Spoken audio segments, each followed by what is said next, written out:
ကြည့်ရစမှာကျမယောက်ျားတငယ်ပြဲနေရလေးကြည့်လိုက်စမ်းဟ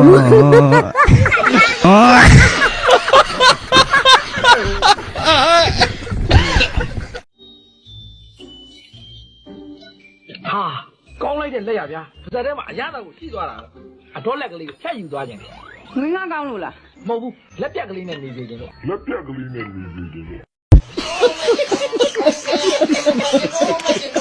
စိတ်တည်တော်မြင့်တယ်မှာအပြင်ပြန်လာတာဦးလေးဦးသားဟန်ရေခုတစ်ပတ်ဘာကင်လဲဆိုတော့ငါနှလုံးကင်နေတဲ့ကျမတော့တပေါက်ထဲလို့အဲ့တပေါက်ထဲကိုထိုးကျင်တာတဲ့ဦးလေးဘာစကားပြောရလဲဆိုတော့ငါနှလုံးပြောတာလေးကျမလည်းနှလုံးပြောတာတော့ငါလည်းပြောလိုက်တယ် ။ဟဲ့ကိုတို့ငါ့အောင်စောက်အောင်လေ ဟဲ့ငါအဲ့လိုမခေါ်ပါနဲ့ဆို ။ဟဲ့ဘာဖြစ်လို့လဲကိုတို့ရဲ့ ရွာမခေါ်တာအကြောင်းမဟုတ်ဘူးဒါကသူများရွာငါရှက်တယ်ကွာ ။အော်ကိုတို့ရဲ့မင်းနာမည်ကကိုတို့မို့လို့ကိုတို့လို့ခေါ်တာစိတ်ဆိုးစရာလားကိုတို့ရဲ့ အဲ့ဒါကြောင့်ငါမင်းနဲ့အတူမသွားချင်တာ စိတ်မဆိုးပါနဲ့ကိုတို့ရဲ့မင်းမိဘညီကိုမောင်နှမတွေကမင်းကိုကိုတို့လို့ခေါ်တယ်လို့တရွာလုံးကလည်းမင်းကိုကိုတို့လို့ခေါ်ကြတာပဲလေ။ရွာဦးချောင်းကဆရာတော်လည်းမင်းကိုတကာကိုတို့လို့ခေါ်တာပဲမဟုတ်လား။အဲ့ဒါကြောင့်ကိုတို့လို့မှမခေါ်ရရင်ငါလိပ်ပြမလုံးဘူးကိုတို့ငါစိတ်ထဲမှာအပြစ်တစ်ခုကျူးလွန်မိတယ်လို့ခံစားရတယ်ကိုတို့ရဲ့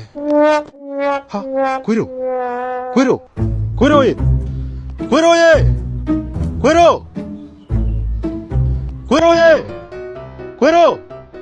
ဟာ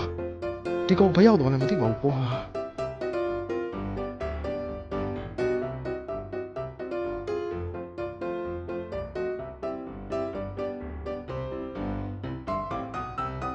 ခွေးတို့ ဗလဲမင်းတို့ပြောတယ်ရီးစားရရစကားပြောနေမတ်စိန်ကြဟုတ်လား ဟုတ်တယ်မစိမ့်ကြ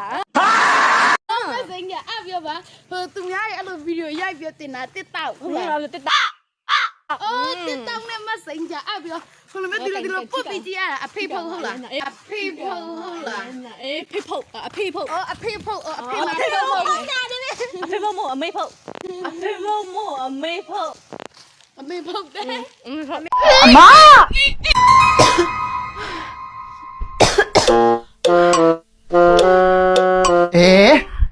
ငါတယောက်ကလည်းကွယ်အဲ့လောက်နေမကောင်းဖြစ်နေတဲ့ဥစ္စာကိုစေးလည်းမတောက်ဘူးရောက်ဒီမှာရောက်ကြီးမောတယ်ဒီမှာတယောက်နဲ့ ဒါပါဆေးလေ အဖျားပြောက်တယ်မသေးဘူးတောက်အဖျားပြောက်တယ်မသေးဘူးတောက်